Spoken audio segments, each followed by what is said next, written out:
All right, let's dive right into this explainer. If you've ever felt like your social skills are secretly holding you back, or that just putting yourself out there is completely exhausting, you are absolutely not alone. Today, we're going to transform that daunting idea of being more social into a totally achievable step-by-step roadmap. We're pulling directly from behavioral insights to give you actionable steps, and we're going to unpack it all right now. Stuck at home again this Friday? Yeah. It's a heavy feeling, isn't it? It can honestly feel like everyone else in the world is out there having the time of their lives, while you're just sitting on the couch with nothing going on. I really want to validate that intense feeling of missing out, because it's incredibly common and, frankly, it hurts. But the good news? It doesn't have to be your permanent reality. It often feels like the world is split right down the middle, right? On one side, you've got the born socialite, super agreeable, always the life of the party, seemingly loved by everyone since day one. And on the other side, we have the wallflower. But here's a crucial takeaway before we even get started. There is absolutely nothing wrong with being an introvert. In fact, being a wallflower holds this tremendous, quiet power. That said, the bedrock of our society is communication. We have to interact every single day, so learning how to step out of our shells just a tiny bit can make us significantly more successful and fulfilled. To help you tap into that power, here is our roadmap.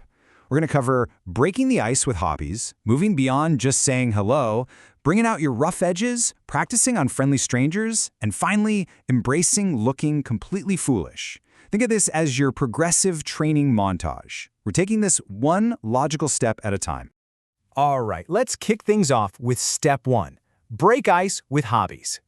Look, if mingling isn't your superpower, walking into a packed room is literally like diving into the deep end of the ocean without a life vest. It is absolutely terrifying. So instead, start in structured, familiar environments where the pressure is inherently way lower. Find a shared interest. Jump on a site like meetup.com to find local groups and let the conversation happen naturally. The psychology behind this is actually fascinating. Joining a club for an outdoor sport or meeting up in a public park naturally eases your nerves. Why? Because having a physical activity gives your hands and your brain something to focus on when you aren't actively chatting. The silence doesn't feel awkward when you're both just focused on the same task.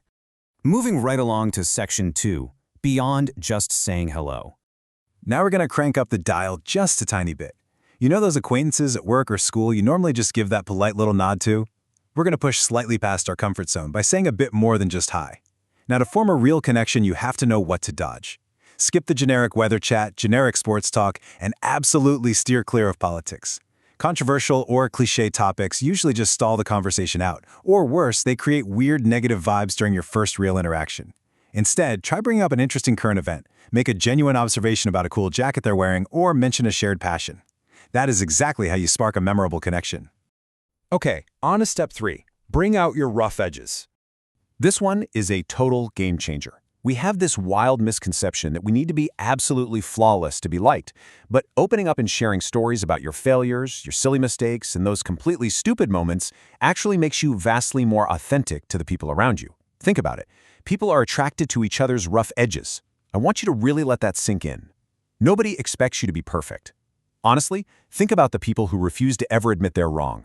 They are just exhausting to be around, aren't they?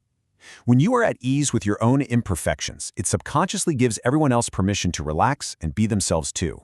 Let's put this concept into perspective.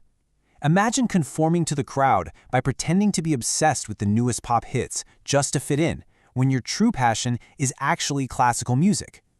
When you stand your ground and own what you genuinely care about, people naturally gravitate towards you because they see someone who stands for something real. The only catch here? Just follow the golden rule. Share your passion loudly and proudly, but don't preach or judge others for theirs. Next up, section 4, practice on friendly strangers. Now that we're getting a little more comfortable, it's time to use this safety net.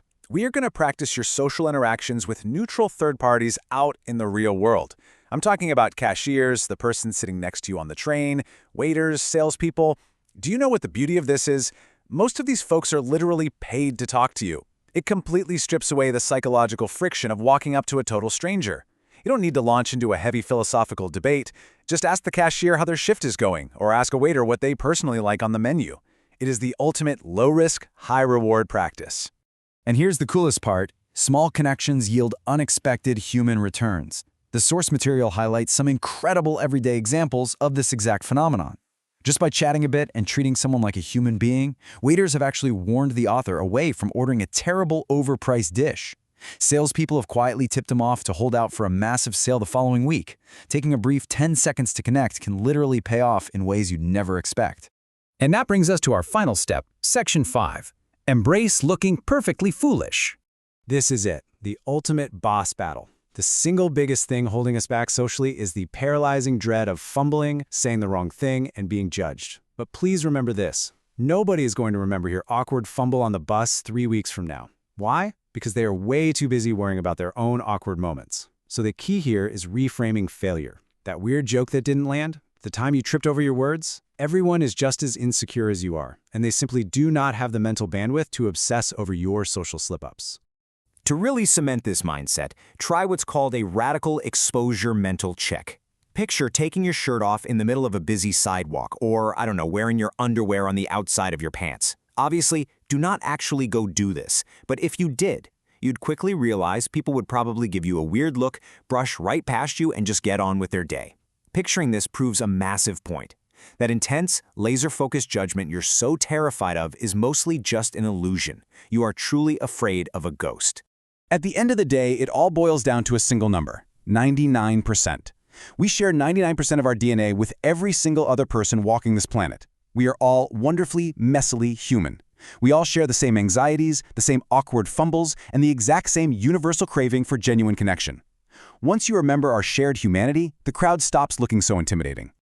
So, I leave you with this question. Who are you going to talk to today?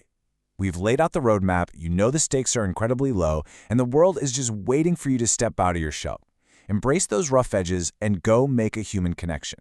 Thanks for hanging out with me for this explainer, and seriously, I challenge you to go test out your new skills right now. You've got this.